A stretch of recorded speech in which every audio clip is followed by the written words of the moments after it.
y velando en ello con toda perseverancia y súplica por todos los santos.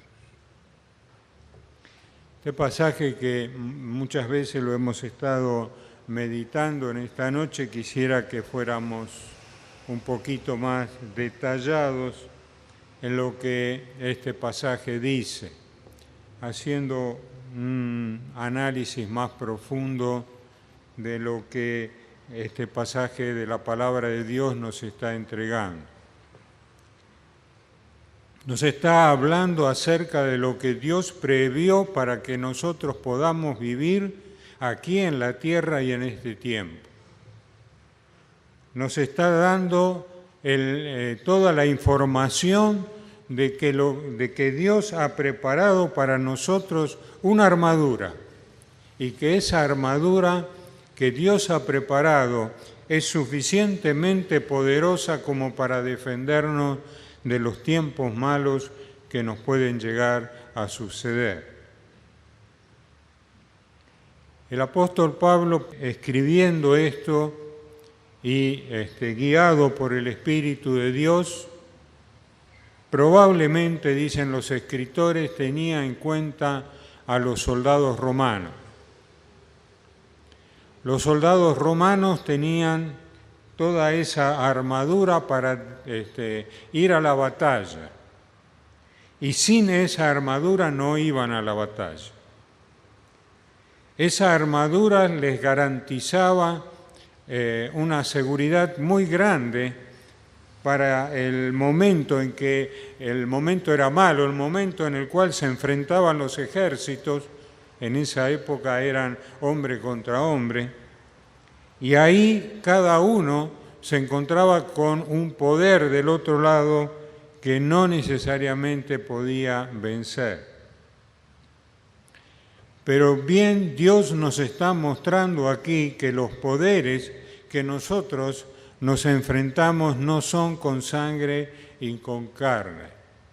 No son hombres, no son mujeres, no son gobiernos, no son instituciones de este mundo, sino que por el contrario, huestes celestiales de tinieblas, de regiones de tinieblas, en las cuales nosotros nos tenemos que enfrentar y no tenemos posibilidad de salir victoriosos.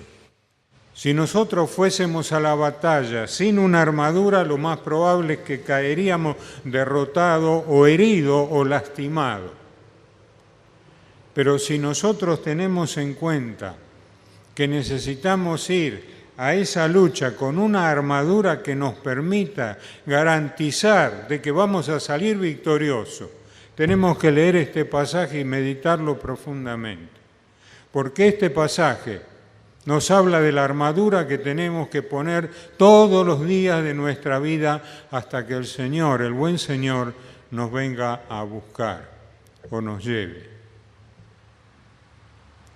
Y esa armadura que Dios ha previsto tiene algunas características. Y si bien está bien explicado aquí en la palabra de Dios, yo quiero decirles que cuando dice ceñidos vuestros lomos con la verdad, tendríamos que agregar ceñidos nuestros lomos con la verdad de Dios, no con nuestra verdad, no con nuestra opinión, no con nuestros pensamientos, no con lo que nosotros creemos que nos puedan defender de todas esas potestades y de todos esos poderes que existen, sino con la verdad de Dios. Necesitamos conocer la verdad de Dios.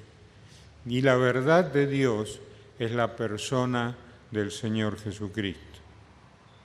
Nuestra mayor defensa contra Satanás y contra todos los poderes es haber conocido al Señor Jesucristo como nuestro Salvador y como nuestro Señor. Porque Él es la verdad. Esa verdad que Pilato no pudo entender ni comprender. Y esa verdad que no puede entender el mundo. Esa verdad es la que Dios ha puesto en nuestro corazón cuando nos ha dado de Cristo en nuestra vida, cuando nos ha dado a conocer la persona del Señor Jesús en nuestra vida. Nosotros necesitamos conocerle a Él, que es la verdad, conocer de su poder, conocer de sus enseñanzas, conocer de su misericordia, conocer de su gracia, conocer de todas esas cosas. Así que cuando hablamos acerca de que tenemos que ceñir nuestros lomos tienen que estar ceñidos con la verdad, esa verdad es Cristo. Vestidos con las corazas de justicia de Dios, no con nuestras propias justicias, no con la justicia que podemos reclamar quizás por alguna cosa que nos pase, sino por la justicia de Dios, esa justicia que nos dio perdón a nosotros de todos nuestros pecados y que nos justificó y que nos dio perfecta salvación y que nos santificó delante de Dios. Esa justicia es justicia de Dios y esa es la que nosotros necesitamos. No necesitamos clamar por otra justicia, sino que es la justicia de Dios la que nosotros necesitamos, la que Dios nos dio por medio de la obra que nuestro Señor Jesucristo hizo en la cruz del Calvario. Viniendo a la cruz y aceptando la justicia de Dios, que por medio de la fe nosotros tenemos salvación en su nombre.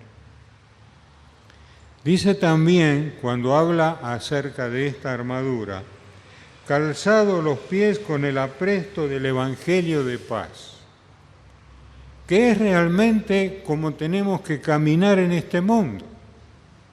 Nosotros tenemos que caminar en este mundo calzados con el Evangelio de paz. Ese Evangelio que a nosotros nos ha dado paz y gozo, es el Evangelio que tenemos que transmitir a este mundo que no tiene paz, que no la va a tener en ningún momento, aunque en alguna oportunidad, como dicen las profecías, digan paz, paz, y entonces vendrá destrucción y muerte. El mundo no tiene paz, pero tampoco la tendrá. El mundo no tiene paz porque el Señor lo dijo que Él no vino a traer paz al mundo. Él vino para traer diferencia en el mundo. Y habla bien claro cuando dice el padre con los hijos con los padres. O sea, para traer diferencias, porque Él trajo, ¿no es cierto?, un mensaje de paz con Dios que realmente el mundo no puede recibir, sino que actúa con violencia en contra de ese mensaje. Nosotros vivimos y caminamos en este mundo porque Dios quiere que llevemos ese Evangelio de paz y que ese Evangelio de paz lo llevemos en nuestra propia persona, que lo vean, que somos personas que vivimos en paz. Pero la paz no solamente es esa, sino que es la paz con Dios. Porque la paz de Dios es la que Cristo hizo en la cruz del Calvario. Pero la paz con Dios, ¿no es cierto?, es la que nosotros tenemos que tener par con nuestro Dios por medio del Señor Jesús. Dice, el escudo de la fe, por la cual podéis apagar todos los dardos del maligno. Satanás no está quieto y tiene mentes muy inteligentes en sus manos. Y tiene mentes que preparan dardos para ver si pueden conmover a aquellos que habiendo huido, ¿no es cierto?, de la perdición y de la perversión de este mundo, pueden ser confundidos y pueden ser llevados detrás de carros de vaya uno a saber qué doctrinas o qué enseñanzas. La única manera en que nosotros podamos defendernos es el escudo de la fe. ¿En quién hemos creído? Cristo es el todo. No son las religiones. No estamos diciendo de que hay un Dios para uno y un Dios para otro, que hay una religión para uno y que hay una religión para otra, que todos los hombres a través de las religiones están buscando el bienestar espiritual de los seres humanos. Es mentira, Cristo es lo único y no hay otro. Y la fe en Cristo es único en lo que nosotros podemos mantenernos como escudo de todos estos dardos filosóficos, como Sergio nos mostraba, ¿no es cierto?, del mundo, en los cuales somos atacados por Satanás. Satanás tiene un especial interés en ti que cree. Quiere que no creas completamente en Cristo. Quiere que creas un poco en Cristo y otro poco como muchas religiones mandan. Hay religiones, por ejemplo, que dicen, sí, yo creo en Cristo, pero también creo en el gauchito Gil, y también creo, ¿no es cierto?, en la difunta Correa, y también creo que quizás, a lo mejor por ahí los budistas tienen razón. Ya en los principios de la predicación del Evangelio había doctrinas que enseñaban el cristianismo más la filosofía, el cristianismo más las religiones orientales, el cristianismo más el misticismo. Y todos los cristianos de esa época escribían enseñando con la palabra de Dios los errores que Satanás estaba lanzando como dardos de fuego para ver si pueden llegar a confundir a aquellos que han conocido al Señor Jesús. Por eso nosotros necesitamos tener bien en claro que nuestra fe solo es en la persona del Señor Jesucristo. El Señor dijo, el que cree en mí, cree en el Padre, porque yo y el Padre una cosa somos. No hay varios dioses, hay uno solo. Dios es uno. Así que si creemos en el Señor Jesús, mantengámonos firmes como un escudo ante las acechanzas del diablo a través de tantas ideas y filosofías que existen. La otra vez escuchaba por televisión un hermano que hablaba mezclando el Evangelio con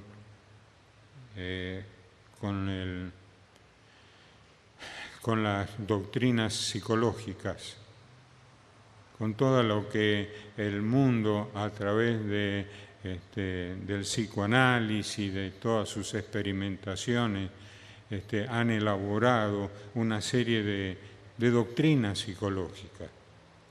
Y tomaba del Evangelio y tomaba de las doctrinas psicológicas y las mezclaba. Y parecía realmente cristianismo, parecía sacado de la palabra, pero eran mentiras, era falso, porque Cristo no estuvo en toda su conversación casi. Eran engaños en el cual él había caído, porque pienso que era un cristiano, pero engaño en el cual él estaba transmitiendo. Vaya uno a saber por qué causa, solo Dios puede juzgarlo. Yo no lo juzgo, pero sí digo y advierto, hay doctrinas de las potestades, de las tinieblas, que se mezclan como dardos de fuego para atacarnos a nuestro corazón, a nuestro ser interior y destruir de nosotros realmente lo que Dios quiere hacer. Quiere de nosotros, ¿saben qué quiere el Señor de nosotros? Que seamos como Cristo, que seamos como Él. Que la belleza de nuestra vida sea la santidad. Que las palabras de nuestra boca sean como un bálsamo para la gente que nos escuche. Que nuestro accionar en la vida sea una luz en un mundo de tinieblas. él dice el yelmo de la salvación. En una oportunidad cuando era joven, una chica joven, también joven, y hablando me decía, yo no sé si soy salva, y era hija de pastores. Y yo estoy seguro que más de uno ha pasado por determinadas experiencias en las cuales tenía miedo de su salvación. Nuestra cabeza, nuestro intelecto, nuestros razonamientos tienen que estar cubiertos con una gran verdad. Somos salvos por gracia. No podemos estar dudando de la gracia. Cuando yo me convertí a los 17 años, venía como un pobre pibe que había andado en las tinieblas y ahora veía la luz de Cristo y mi corazón estaba gozoso. Pero Satanás, ¿sabe qué hacía? Me decía, bueno, pero vos seguís siendo una persona mala. Vos me dirás que sos salvo, pero seguís siendo una persona mala. Me ponía la duda. Y caminando hacia mi casa, es como que el Espíritu de Dios me mostró a través de la palabra de que yo era salvo por gracia y no por lo que era. Era salvo porque Dios quiere mi salvación y dio a su Hijo unigénito. Y yo creyendo en Él tengo salvación y entonces ese yelmo cubre todos mis pensamientos de tal manera que no hay tentación ninguna que me pueda impedir el saber y el cantar con alegría y con gozo que soy salvo. Por gracia soy salvo. Y solo por gracia soy salvo. Y un día estaré con el Señor a pesar de mí mismo y a pesar de las cosas que he hecho y a pesar de las veces que me he golpeado el pecho postándome delante del Señor y diciendo, yo no soy digno. Y el Señor me ha dicho, yo soy digno, yo soy digno. Mi gracia alcanza a tu persona. Y por último, o anteúltimo, la espada del Espíritu, que es la palabra de Dios. Muchas veces se dice, y eso es absolutamente cierto, todo el que es creyente tiene el Espíritu Santo de Dios. Romanos capítulo 8, verso 20 creo, no, un poco antes, lo dice bien claro, el que no tiene el Espíritu no es de Dios. Por lo tanto, todo a viceversa, el que tiene el Espíritu es de Dios, ¿no es cierto? Todos los que hemos creído en el Señor Jesucristo tenemos el Espíritu Santo de Dios. Pero el Espíritu Santo de Dios no habla de Él, habla de Cristo. Y el Espíritu Santo nos habla de lo que nosotros aprendemos de su palabra. No en vano Dios ha llamado a hombres inspirados para que escribieran lo que es la Biblia, la palabra de Dios. Esos hombres inspirados escribieron la palabra de Dios para que el Espíritu Santo de Dios nos hable por medio de ella. No por sueños, no por revelaciones, no por ninguna de las cosas que fueron patrimonio de algunas personas que Dios eligió a través de la historia para que la Escritura fuera dada, sino para que nos hablase el Espíritu Santo de Dios por medio de esa espada, ¿no es cierto?, que es la palabra de Dios. Y si la despreciamos, y si la tenemos en poco, y si no la meditamos, y como en esta noche no tratamos de entender todo lo que significa esa armadura para que estemos realmente defendidos, ¿no es cierto?, y lo más probable es que caigamos en confusiones. No se olviden la advertencia en las cuales dice, no creáis a todo espíritu. Y es porque evidentemente hay espíritus que nos van a tratar como dijimos anteriormente, mismo Satanás, con todos sus espíritus, de tergiversar nuestra fe. El Espíritu de Dios está en nosotros. Entendemos la palabra por el Espíritu de Dios. Por el Espíritu de Dios sabemos que somos hijos de Dios. Por el Espíritu de Dios sabemos que somos creyentes. Por el Espíritu de Dios tenemos gozo y paz en nuestro corazón. Por el Espíritu de Dios, cuando no lo contristamos, el fruto del Espíritu se manifiesta en nuestra vida: gozo, paz, paciencia, amor, templanza, benignidad. Todas esas cosas que en las cuales no hay ley en contra de eso, es por el Espíritu de Dios que Dios ha puesto en nuestros corazones. Pero todas esas cosas necesitan un fundamento, y ese fundamento en donde tenemos que edificar es la palabra de Dios. Ella nos va a dar el conocimiento del Señor Jesús. Ella nos va a dar el conocimiento de Dios.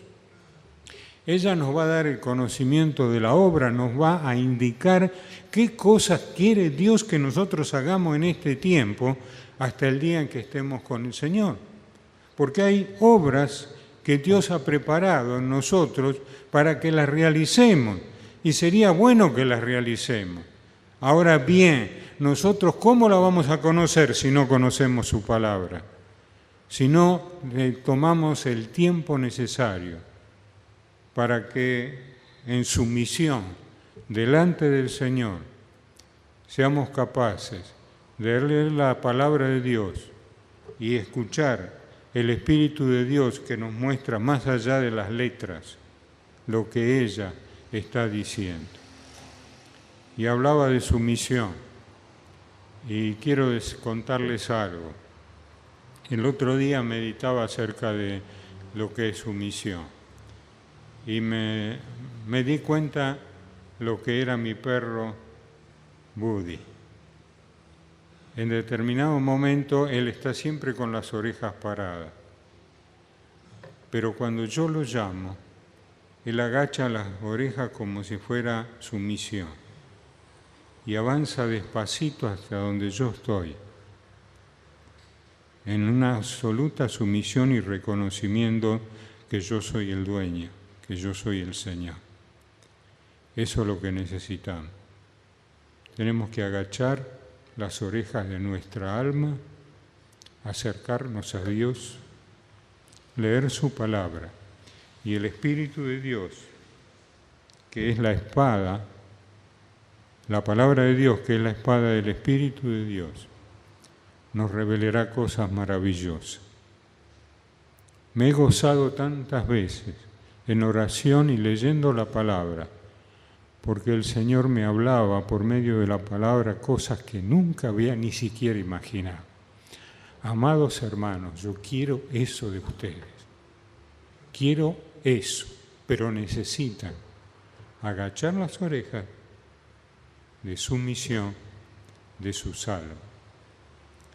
Y finalmente la oración. Necesitamos orar. Ustedes vieron la lista grande que es. Pero parecería que no la necesitamos, porque el miércoles no hay mucha gente. No quiero recriminar a nadie, porque yo a veces tampoco puedo. Pero ¿cuánto necesitamos orar? Unos por otros. Es una forma práctica de mostrar nuestro amor unos por otros. Lo necesitamos. Oremos unos por otros y salgamos cada día vestidos de la armadura de Dios, con la cual vamos a ser más que vencedores en Cristo Jesús. Que el Señor bendiga su palabra.